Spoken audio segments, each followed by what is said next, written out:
Hey everyone, thanks for tuning in to this episode of Mission Critical. Make sure to hit like below and subscribe for more updates from our show. Let's get into it. Brandy, I'm so glad you're in the studio today. How are you? Lance, I'm so happy to be here. Thanks for having me. We go back a few years, way back, and I feel like in the wild west of the cannabis days, but I'm so glad that you're here today because I've been able to see your journey in different stages of your career for the last, I don't even know how long ago that was, but let's say like last 7 years or something like that. And now you're entering this like new and exciting chapter or addition to your life. So it's just really great to have you here and to talk about all the things that you've been up to lately. Thank you. Thank you so much for having me. I feel like the cannabis years feels like a totally different lifetime ago, and I have to be honest, 100%. like a really fun lifetime. In some ways, I kind of miss it. But yeah, what a evolution just for both of us. It's been incredible to watch your career and journey as well. So it's really nice to be here. Thank you. Well, we have a lot to cover today, but I wanted to, we've actually done some stories with on you in the past, but for our audience, let's just start from scratch. Assuming that if they're not familiar with your work and everything that you've done, what would you say is your overall elevator pitch to the world in terms of what you do and what you work on and what you represent essentially? Yeah. So, my elevator pitch is that I'm the founder of Evio, and Evio is all about reducing the effects of stress on your skin. We know that stress is the leading cause of disease, and it affects all your body's organs. So we focus on your body's largest organ, which is your skin. So we create skincare that's going to create hydration, because the biggest thing that happens is your skin becomes dehydrated, and that's responsible for up to 90% of advanced aging.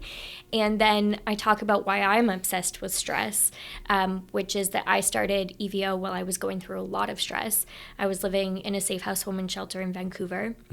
And you know my story. I started there with $15 and a laptop, and I saw how much stress was impacting my skin, how much it was impacting my confidence. And when you're trying to restart your life, when you're trying to get back on your feet, the way you feel about yourself has such a big impact on the way you show up in the world. Yeah. So I was living in the shelter with 29 other women that were also escaping human trafficking and domestic violence like I was. And I taught myself how to use Photoshop on YouTube, and then photoshopped a whole catalog of fake makeup, brought it around to local boutiques and pre-sold them the product. And that's how I got back on my feet, bootstrapped, and just kept growing the company. Yeah. Yeah, so that's my elevator pitch. We focus on, I still am very involved in the shelter community. So we've raised over $500,000 for 27 shelters across Canada and counting. We're actually working with some new ones right now that I'm really excited to dive in, see what their needs are, and see how we can help. I'm now an author, so I guess I add that to the elevator pitch. Yeah. Amazing. You've had such an incredible journey and accomplished so much and seen so much across, since you were back in Vancouver. I'm curious, if you kind of, a lot of the storytelling that you have on your brand and also just your experiences that have been very formative in your life have started around that time too. How would you describe a 21-year-old Brandy and where she was at in that life? And also, how would you describe how your notion of power has changed throughout the years since then? Yeah, great questions. I think, Brandy at 21 was angry. And I think more than anything, she wanted to protest. And Evio was her protest. At the time it wasn't even called Evio, it was called Karma Face. And I think even that name, represents the way she was feeling. Brandy at 21 really felt like, what goes around comes around, and I'm going to stay focused on good things so the good things come back to me, and karma will take care of the rest. But she was angry and determined, and not angry necessarily in a bad way. It was the injustice of I'm speaking like in third person, but it was the injustice, because it really does feel like I'm talking about someone else's life at the point in which I am in my life now. But she was so upset with the injustice of it all that was what fueled the fire for her to figure out what the next steps were going to be to change my life so drastically was that I just really didn't want to be in that position anymore. And it's not that it just started in the shelter, and I talk about this in my book too. It really was like a whole lifetime of similar circumstances until I was 21 that I found myself in the shelter now as an adult and recognized, I have to make a different choice. I'm going to have to make a sequence of new choices to make my life better. And that's kind of also now, to answer the second part of that question, that's also how I look at power now in such a different way, that really the power is in the choices that we're going to make. And when you realize that you made the wrong choice, or you realize the repercussions of a choice that you didn't thought would be or turn out that way, you just make a new choice and you bring it all in as data, and that data is very powerful. And so I think even the way I used to look at people on pedestals or think like, oh, they have it figured out, or they have so much power. And I really just don't see things that way anymore. I think that even people at the quote unquote like top of their career, they're going through their own shit. And yeah, life is just data and making new choices and finding happiness and peace in all of it. And understanding how that affects your own self-agency, I guess. Absolutely. And how that relates to power, and really, like, at the end of the day, the freedom to make your own decisions and your own choices and informed decisions as well, right? Yeah, and even when we feel stuck and we feel like we have no choice, we really do have a choice. And I think that, to me, that's what power is having the agency to continue to make new choices and recreate yourself and reinvent yourself. Yeah. And I think that, that really is what also people become attracted to, is when you're living as your authentic self. And I think that's a moving target in its own. As you start to learn new things in life and you make new choices and you're introduced to new communities and you're introduced to new experiences, who you want to be is going to change in that as well. So yeah, I think the power is in the attraction, and the attraction comes from the authenticity, and that is a moving target. And life is just a journey, and trying to fall in love with that journey over and over and over again. And how those things kind of are redefined as we change as people too, right? Absolutely. As we're talking about power and agency and all these things, even you've talked about, even in like your lowest point, that you still had the power to choose and agency.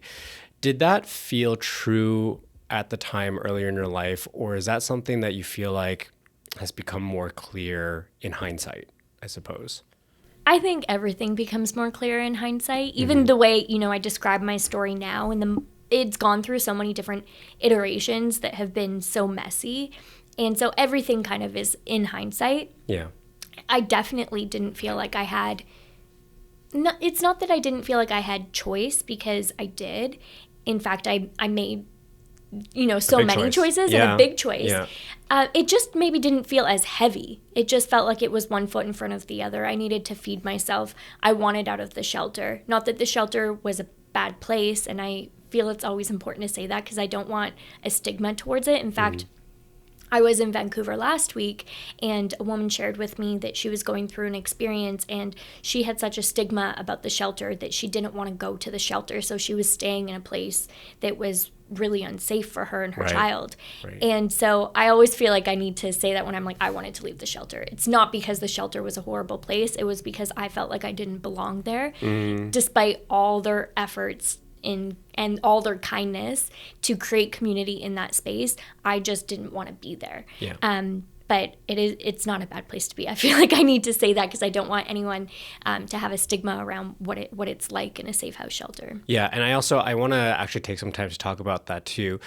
From your experience at a women's shelter, what would you say are some of the misconceptions that you're working to really dismantle as a result of your experience, and how would you like to, ultimately challenge other people to reframe their thinking around shelters and the people that utilize shelters? Yeah.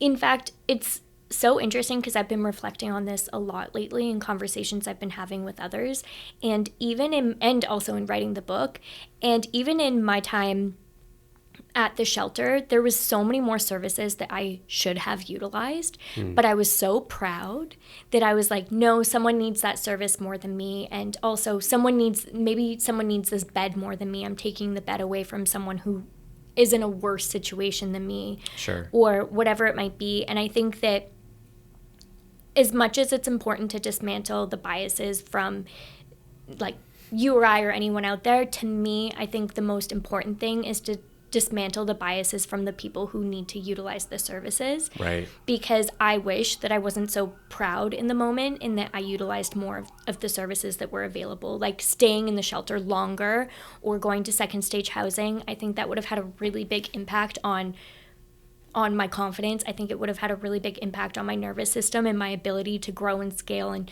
do things faster if I would have just slowed down and taken the help that I really needed. Yeah. And so I think that the biases within the shelter system also exist in the people utilizing the shelter system.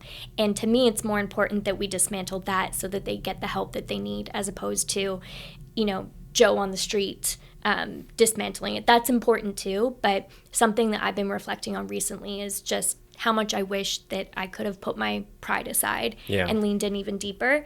But from the aspect of like what people think on the street, I think that people get things confused of what like a safe house shelter is versus what a shelter is that services people who are experiencing homelessness. Like there's different types of shelters. Yeah. I only have experience in a domestic violence safe house shelter, which is a lockdown shelter. Nobody can know where you live. You can't share your address with even your best friend or your sisters or your mom or anybody.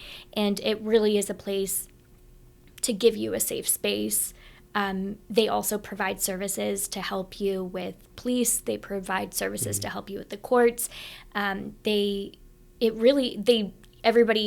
shares in chores and dinner. They make sure, the basic needs that when you're in such a dark moment, it's hard to even just support yourself in taking a shower and eating. Sure. They help you with that from the perspective of food's readily available.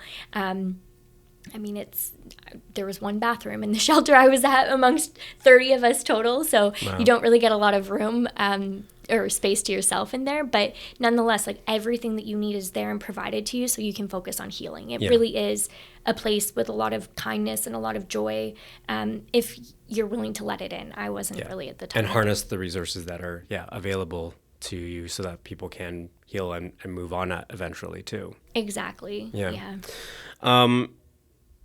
Do you remember, the first decision you made that really felt like it was moving you towards something instead of, or I guess like the first decision you made that felt like a shift in perspective where you were moving towards something versus away from something, if that makes sense? Yeah, that makes a lot of sense. That's a great question.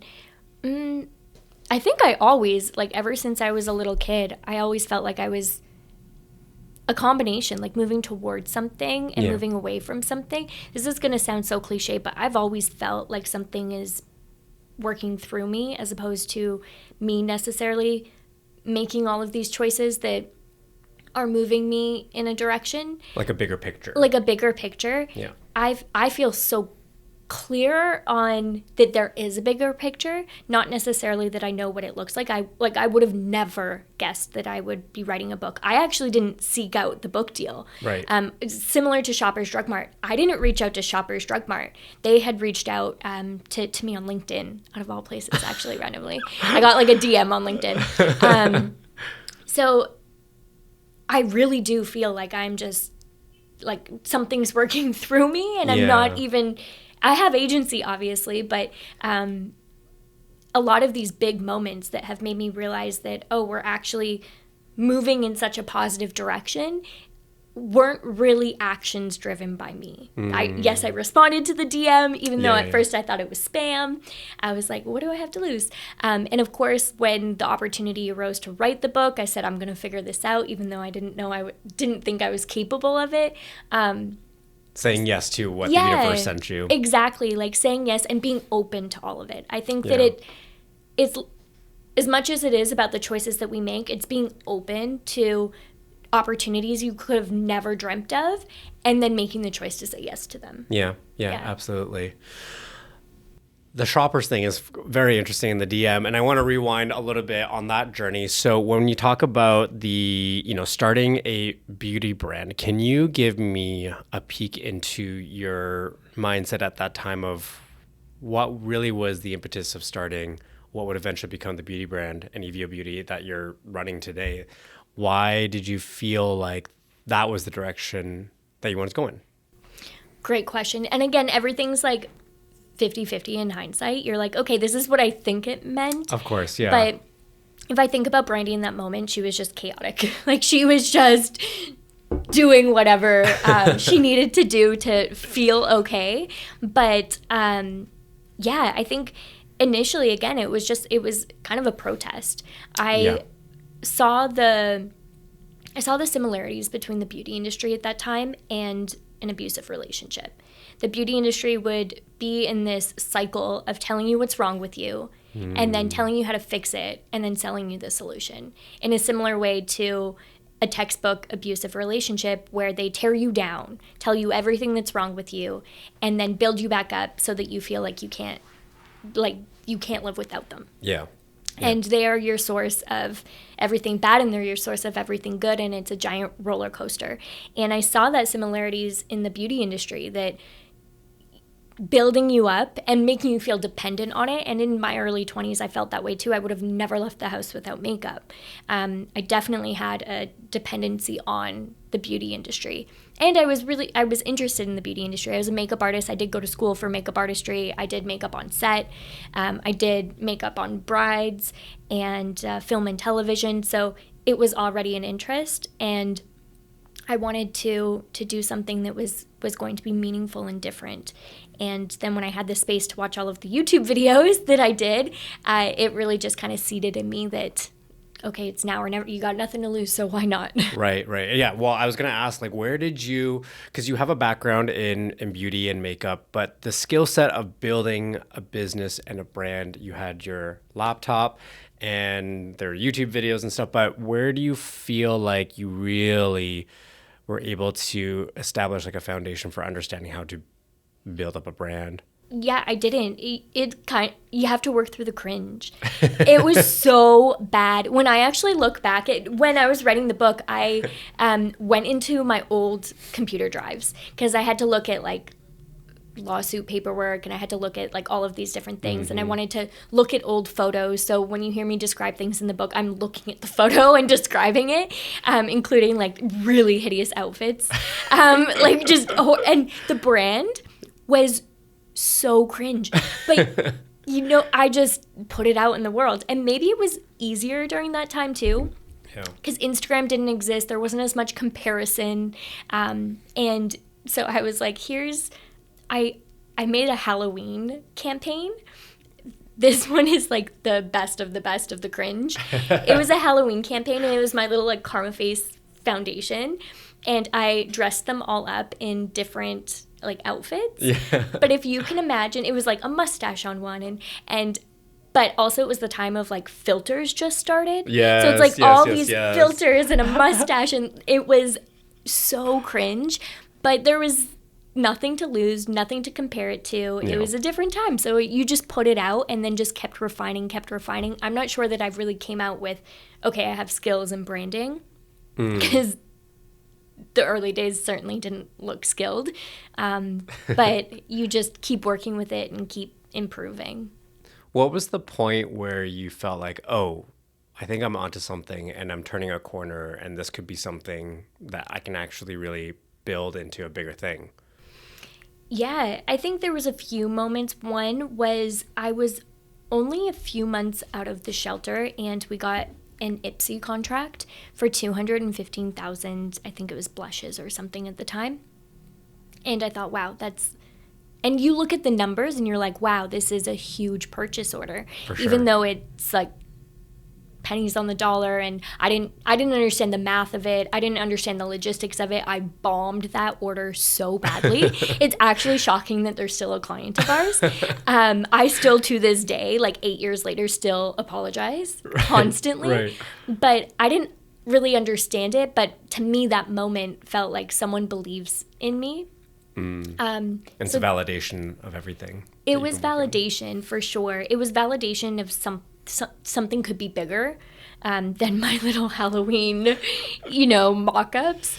It was validation for sure. And also I had a friend who was going to become a business partner. We were actually business partners for a short period of time.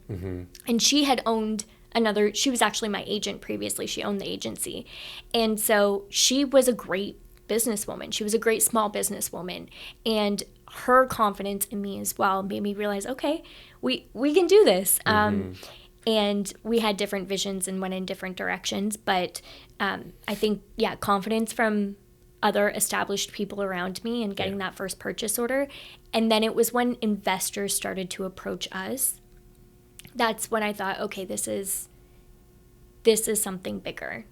That's exciting. Yeah. Yeah. You talked about how, when you started the first inklings of the brand, it was in protest to what was the industry norm and everything that was happening in terms of the industry discourse. How would you say, from your perspective since that day, that the narrative has evolved around beauty in good ways and in bad? Yeah, I think it's evolved in mainly good ways. And I think a big part of that is because there's so many women in the space now. So, women predominantly are the consumers. So, especially when it came to makeup and stuff previously. Yeah. I think that we're also seeing a lot of that shift. We're seeing a lot more men interested in skincare and even wearables like pimple patches, eye patches, things like that. So I think that, in the early days, it was a bunch of men, primarily old white men, in a boardroom. Yeah. Making As decisions. With every other industry. Yeah, exactly. Making decisions based on their beauty standard, which was very rigid of the time. And then that was really what created that cycle. If you didn't fit into that very rigid beauty standard, they were going to sell you something that would help. And so now we see a lot of women in the space leading iconic beauty brands and skincare brands, and they're creating for our desires, not for the male gaze. And so I think that we've seen it move in a positive direction for the most part.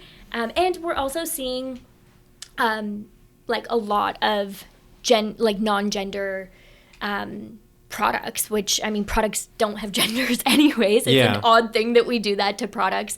And so it's good to see the beauty industry lead into a more inclusive space that really is just about skin for skin and about expression. And so I think it's moved in a really positive direction from 12 years ago. And purpose driven, I've seen, and sustainability, which I know has been a part of your mission too, is just in terms of because we've interviewed a good handful of beauty brands and founders at this point, all of them with just such incredible different perspectives. One that might be focused on sustainability, and I didn't even realize how difficult, especially at the time when they created their brand, it was to really create truly sustainable packaging. And even the small little components that are part of your bottles and everything, how difficult that was. And so just trying to create an impact in there, or create an impact through community or through whatever it might be, it's just so great to see a diversity of founders and products that are talking to different people in the community. And also, to your point, I've seen a growing discourse around non-gender is also men that are using different products too, and feeling the agency to be able to do that too, because maybe there was always an interest, but the stigma around it. Exactly. There was so much around it too, right? Something I'll add to that too is I also think that we're starting to, a lot of the barriers have been broken down around beauty in the last 5 years plus, because of Shopify and because of white label. And so we're seeing a lot of beauty brands pop up that are white labeled Shopify, so it's easier to get into the space. And I actually talk about this in the book. There was a reason why, 10, 15, 20 years ago, there was very few people who could have a beauty brand because of the capital intensive aspect of it. Right, if you wanted to create a product, you needed money. You needed $1 million plus to start a brand. And so that didn't leave a lot of room for people who historically haven't had access to capital. And so, of course, we were seeing a very rigid form of what was coming to the market because it was a few select people that could afford to create a brand. Plus the gatekeepers on top of that, all these other things. That is interesting too, yeah, like the democratization of the industry and also the ability for like distribution channels and also social media being a huge platform to be able to talk to your audience directly too. And that's really shifted the beauty industry in a major way because you can have a successful brand now without ever interacting with a buyer. Right. Whereas before, buyers were really on a pedestal and they were you live and died by them.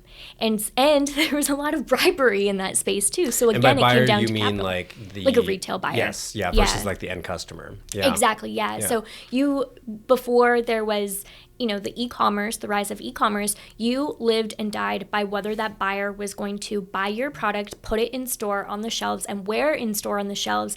And is that store also going to charge you shelf space? Yeah. There's more capital expenditure there. So it was really difficult to get into the space.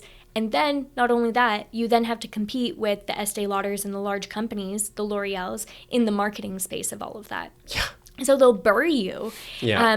And so it was incredibly difficult to get a foot in the door in the cosmetic space until e-commerce came around, until Instagram came around, where now you can have a very successful brand without even being in a retailer. Yeah. It's crazy how much has changed in a relatively short amount of time. Very short. Yeah. When you think about it, it's like, I mean, I remember when I started in this industry and when I was an intern, so at the very, very, very, very start of my career, and just to date myself, I had to do a research paper as part of my internship for the company whatever company I was interning for. And my topic was on how brands could use social media as a business tool, which is so insane that even was had to be considered. But now that wasn't that long ago, but it's changed a lot, right? And fast. Yeah. And I think it's only going to keep changing faster. Now with the tools that are at our disposal, like AI type tools, things like that. And ironically enough, Evio actually doesn't lean into any of those things. We are really good at the old way of doing things. We custom manufacture our products, we sell to retailers, and we're really good at selling to retailers. We actually don't do a lot of like social media, or in fact we took like a 1.5 social media hiatus. And our sales still went up 370% because we were so focused on what we were good at.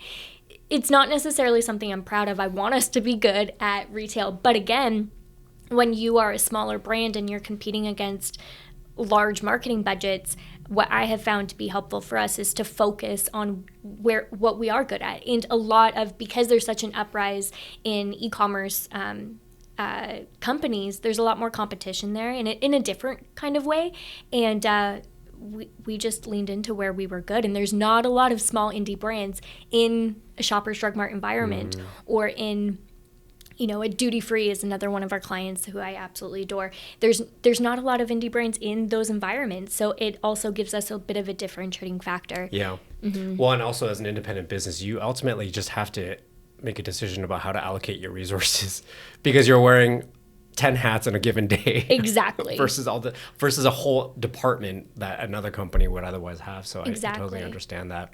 But I really admire these brands who are just like out with the old way of doing things, and they don't need the retailer. Yeah. I really do admire the way that the industry has shifted to allow for that companies like that to succeed in such massive ways. Yeah, it's incredible. So shifting gears, your book, Fearless Choices, so incredible. First of all, how proud are you about this? Oh man, it's been a long time coming. Tell me how long the whole journey's been.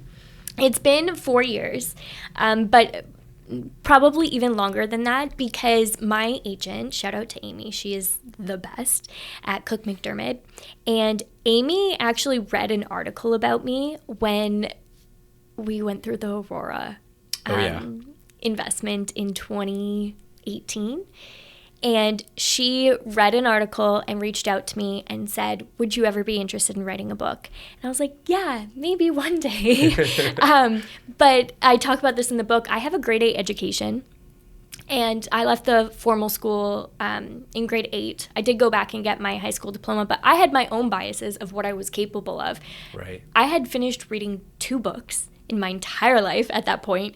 So I was like, maybe. And she was so patient and so kind and would sit down and have, coffee and brainstorming sessions with me like every 6 months. But I had never written really anything. I had done some journaling thinking, okay, maybe that'll one day turn into a book.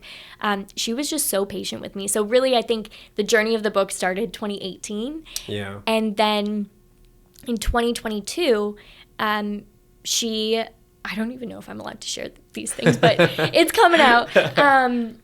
But she said, Brandy, I've never sold a book like this. This is really unconventional, but HarperCollins would like to buy a book from you. I just had coffee with them, and they'd like to set up a Zoom. Incredible. That was wild to me. And she said, I've never sold a book like this, and I don't think I ever will again. Wow. And again, this goes back to like things falling, like these opportunities that I'm like, this is bigger than me. And so I have to figure out, I have to get past my own insecurities and figure out how to make this happen. So yeah, she had, I believe, coffee with Jen, the editor-in-chief at HarperCollins, and they said, yeah, we're interested in her story. Would she be interested in writing a self-help book? And so that then led into what eventually became Fearless Choices. Yeah. I'm also like seeing a theme as well in terms of, you're talking about the universe moving through you as like a kind of a theme throughout your life, but also people really advocating for you and really championing you when maybe you did not feel like you could champion yourself at these different points in your life. And this is just one example of, an agent that really believed in you and had the patience to really be there along that journey. And what an incredible, what incredible people to have in your life. Absolutely. My life is full of those types of people where I just feel like there are so many angels on earth that are just like believing in me and guiding me in a direction when I am not even sure. Like even at Evio, for example, we have the most incredible team at Evio, and they really drive the ship forward.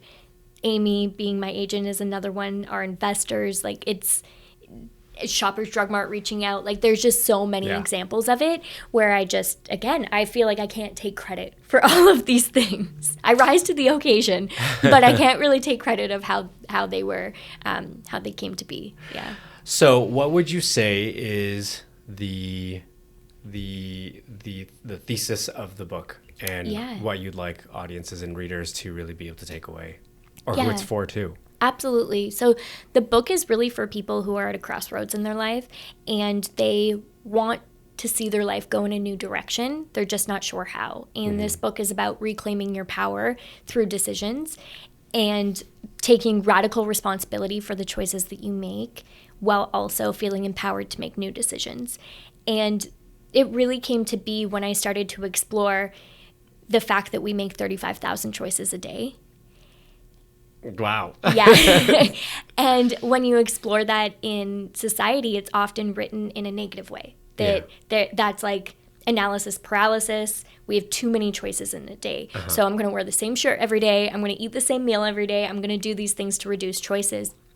I started looking at it as a positive thing because if I know that I have another 35,000 choices tomorrow, if I make the wrong choice today, I'll make a better choice tomorrow.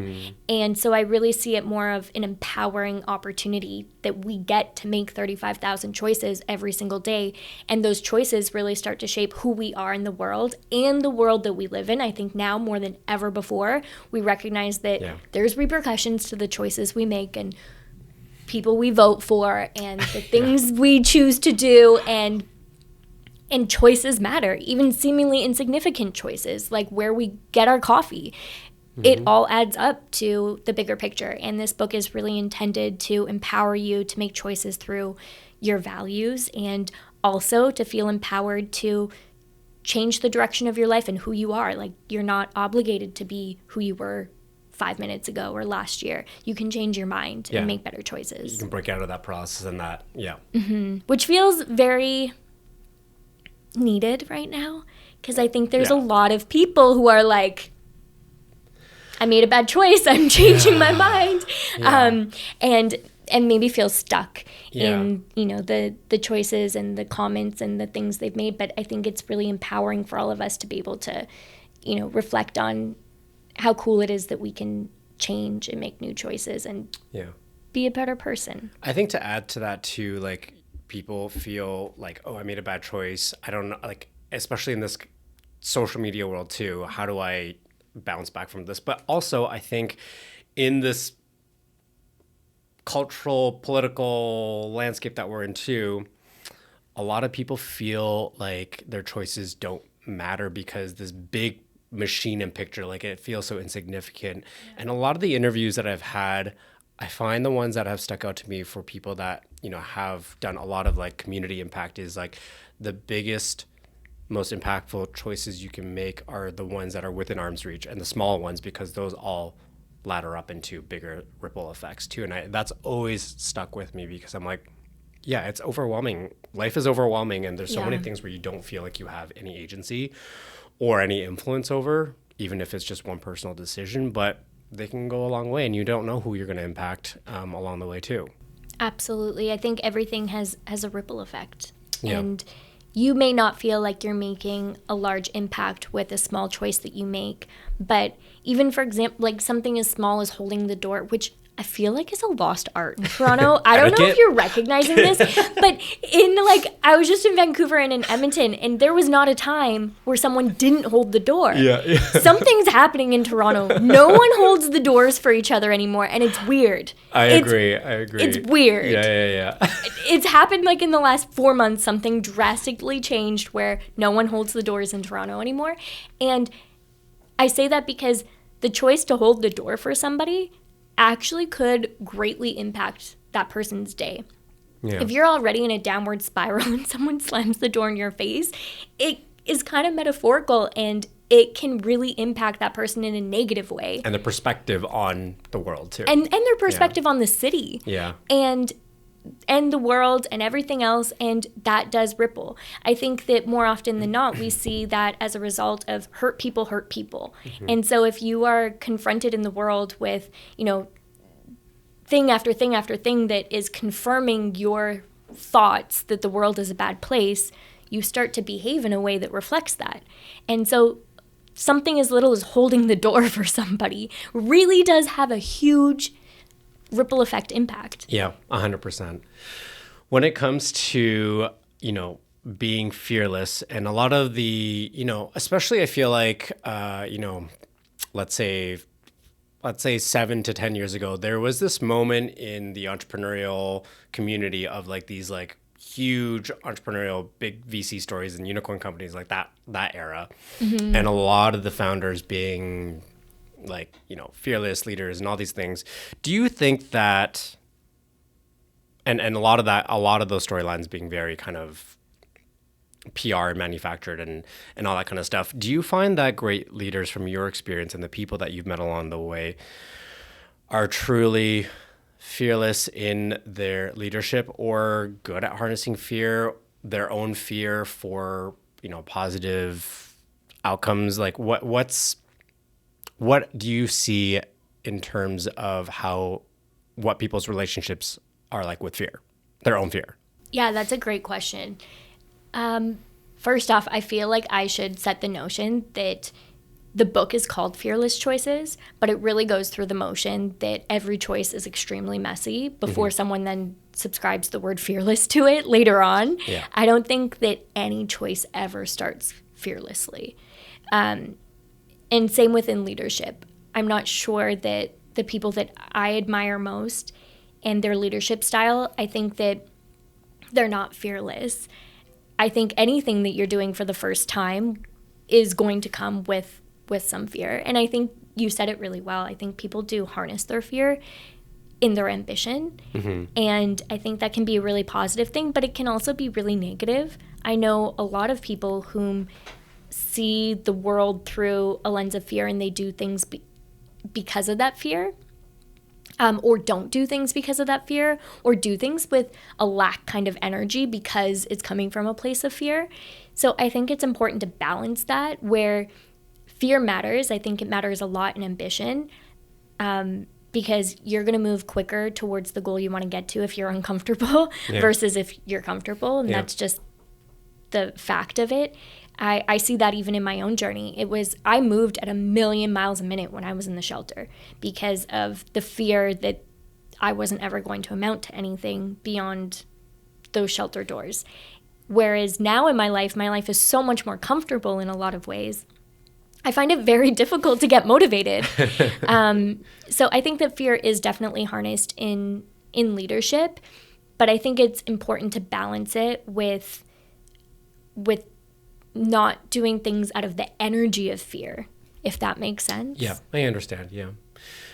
We're winding down anyways, but I kind of wanted to also talk about, in tandem with this conversation is sometimes a larger dialogue around like resilience as well too. Like they're kind of almost like siblings in certain conversations.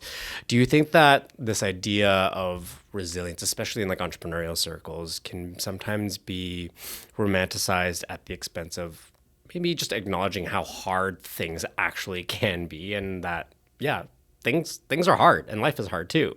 Yeah, definitely. I also feel like people are so sick of resilience since COVID. Yeah. You know what I mean? Like, it's like, man, there's another thing to get through, another thing to get through, another thing to get through. And I think that it is romanticized for sure. And sometimes you just want to like lay on the mat and be like, I'm not going to be resilient this time. And I think that, things are really, really hard. And you need to put tools in place to help you be resilient, as opposed to, I think, something that we do in, especially like Western society, is the need to be self-sufficient and resilient. And I think that a lot of us, I'm speaking just like broadly in society. The royal us. and not just entrepreneurs, but just like in society, like we're burnt out. From being resilient. And I think that it's not just like burnt out from being resilient, it's burnt out from this notion that we have to be resilient on our own. Yeah. What would you say is something that you understand about yourself better as a result of writing this book that you maybe did not understand or realize about yourself before you embarked on this journey? I love this question so much because this has actually informed my second book. Oh, second book, I know. I actually fell in love with writing through this process, and now all I want to do is live in the forest with all my dogs and more dogs, and just bring all the dogs, live in the forest, and write books. That's my goal now. So I love that you asked this question, because for me, the biggest thing was the narratives that we choose to be true in our lives.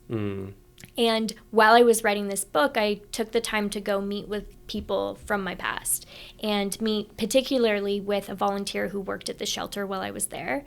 And she now lives in Montreal, so I flew there and had coffee with her, and I was asking her questions like, was there really only one bathroom? What was the chore list like? And because I wanted to be able to trust my memory fully in writing the book. And the facts were the facts. Both her and I knew them to be the same. But her perception of me and of a conversation particularly that we had, and my perception of it, and the narratives that we chose to be the truth for 10 plus years were so far from the truth. Well, they were the truth. They were the truth that we decided them to be. And it's not that they were false, but it made me realize that we all create these narratives in our lives and then call them truth. And it's not that they're not, and they can continue to be. But something that I learned about myself, and maybe just now the way I look at life, is you can actually rewrite your past with all the facts still being the exact same, but just changing your perspective. But more so, it's even further than perspective. It's changing your narrative about it that can allow you to just release so much. It can be very healing. Very healing. And another thing too is what you say out loud and what you put on paper. When you put it on paper and you put it out into the world, it really takes the power away from all of it. There was I write about people who are still very much in my life in that book, and I was terrified about some of the things that people would read. Also, there was things in my life that had happened that I had never shared before writing this book. Right. And I think I really contemplated whether I'd put them in the book or not. And the more and more that I was writing, I felt like keeping it out is giving it more power. And the interesting thing about that is I have had so many people reach out to me about that particular thing. And also given the Epstein files and things happening right now too, I've had so many people message me about things I almost left out. Wow. And it has taken so much power away that it no longer grips me in the way that it once did. And so the narratives and just putting things out takes the power away. And those are probably the things that impacted me most in the process of writing the book. Amazing. Yeah. I'm so happy that that's been the result, or one of the results out of, putting this book together. Are you allowed to share more about what you're writing for the future? And I guess if we broaden it, what excites you the most about the future? Yeah, I mean, writing another book does really excite me a lot. And I think that what I'm falling in love with is the process of how it's changing me as a person. And also a lot of things had to come together within that. For example, what's happening in society right now as a reflection of what I'm going through in my personal life, there's just so much healing has happened in the process of writing this book. Also because of adjacent of what's happening in the world. But then also this book was also being written while simultaneously there's a film being created. And so I was also reading what other people were writing about my life and their own narratives about me and about life. And it allowed me to see myself from a lot of different perspectives. And it really did allow me to grow as a person. And so I have really fallen in love with that journey of just learning and meeting new versions of myself through the writing process and the reflection process of reading what other people have written about me in their creative process. Yeah. So I'm really excited about both of those projects, more writing and the film. And I'm really excited also about the direction that Evio's going. Right. So, yeah. Congratulations. That's amazing. And congratulations on your book. I can't wait to dive into it. And thank you so much for coming in to chat on, I guess it's not too bad weather today, but usually it is. But thank you for coming in and just sharing your story and your energy. And I'm just so happy for you and everything that you've built along the way. Thanks, Lance. Likewise. Your energy is so contagious. It was so nice to come in. Hey everyone, thanks for listening to this episode of Mission Critical. If you enjoyed our discussion, make sure to hit like below and subscribe for more updates from our show. Until next time, stay sharp, stay curious, and go make something happen. We'll see you on the next episode.